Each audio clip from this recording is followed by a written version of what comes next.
Hello everyone, आज हम discuss करेंगे बिजनेस एनवायरनमेंट। ये जो टॉपिक है वो एनटीए, यूजीसी, नेट, जेआरएफ और सेट और पीजीटी एट्सेट्रा के एग्ज़ाम्स के पॉइंट ऑफ व्यू से बहुत इंपॉर्टेंट है।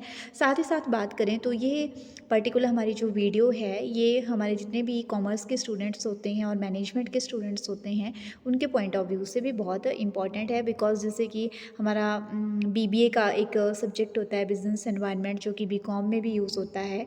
एचपीयू में जो है ये सबके लिए कॉमन सब्जेक्ट होता है ग्रेजुएशन वालों के लिए, तो उनके लिए भी ये वीडियो बहुत यूज़फुल रहेगी। Let us start environment.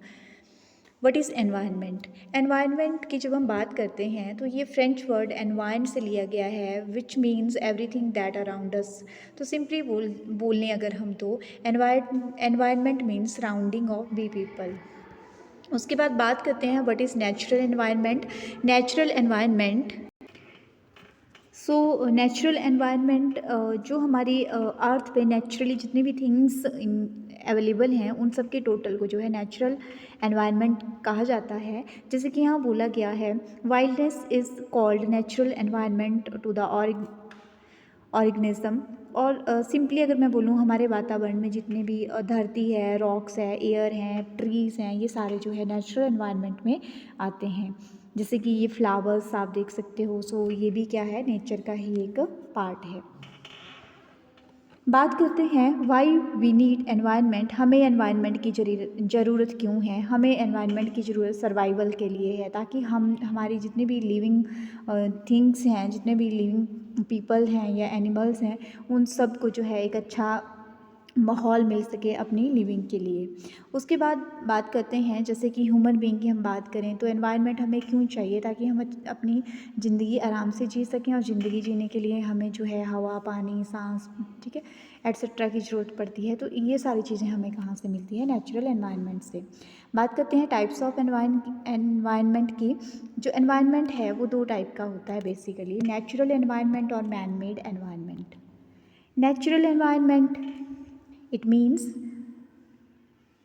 it is the total of air, water, soil, land, radiation, forest, wildlife, flora, fauna, etc. और मैन मेड, जो कि आदमी ने बनाया है, तो आदमी ने क्या क्या बनाया है? लाइव स्टॉक, फार्म्स, ठीक है, farms, industries, dam, energy, etcetera.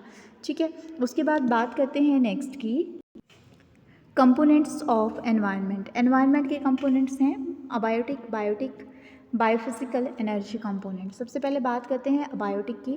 Abiotic component वो कंपोनेंट होते हैं कि जो कि लिविंग नहीं है, जो कि नॉन लिविंग है। इसमें हमारा वाटर, टेम्परेचर, सनलाइट एट्सेट्रा जो है आता है। बात करते हैं बायोटिक। बायोटिक में हमारे पास जो भी सराउंडिंग में लिविंग कंपोनेंट हैं वो आते हैं, जैसे प्रोड्यूसर, कंज्यूमर, डिकम्पोजर एट्सेट्रा। उसके बाद हम करते हैं बायोफिज़िकल की बात। बायोफिज़िकल में हमारे लिविंग और नॉन लिविंग जो है वो दोनों आते हैं, इनका ये कॉम्बिनेशन होता है। इसमें जो है हमारा marine environment, atmospheric environment, terrestrial environment आता है। उसके बाद एनर्जी एनवायरनमेंट की बात करते हैं, तो इसमें हमारे जितने भी एनर्जी कंपोनेंट हैं, जैसे सोलर एनर्जी, जियो एनर्जी, ठीक है, thermal energy, nuclear energy etcetera जो हैं वो इसमें आते हैं। बात करते हैं कॉमन अबायोटिक कंपोनेंट्स की, तो इसमें हमारे पास atmosphere, water, air, temperature, chemical element जो हैं वो इंक्लूड किए जाते हैं। एटमॉस्फेयर की जब हम बात करते हैं, atmosphere is the earth, atmosphere of the earth is the envelope which surround us. हमारे पास जो सराउंडिंग में जो एक एटमॉस्फेयर क्या है, एनवेलप है, जो कि हमारे चारों ओर होता है। इसमें जो है हम बात करें तो हवा, पानी, ठीक है, हमें मिलती है और ये हमें हेल्प करता है ग्रो करने में। उसके बाद हम बात करते हैं वाटर की। तो वाटर की जब हम मेन बात करते हैं तो वाटर से जो है मोस्टली क्वेश्चन पूछा जाता है कि वाटर धरती पे कितना % एरिया कवर करता है। ठीक है, तो पानी भी जो है जीवन जीने के लिए बहुत ज़रूरी है, ठीक है, एनिमल्स के लिए, ठीक है, जैसे मैरिन एनिमल्स हैं या ह्यूमन बींग्स हैं या अदर एनिमल्स हैं, उन सब के लिए।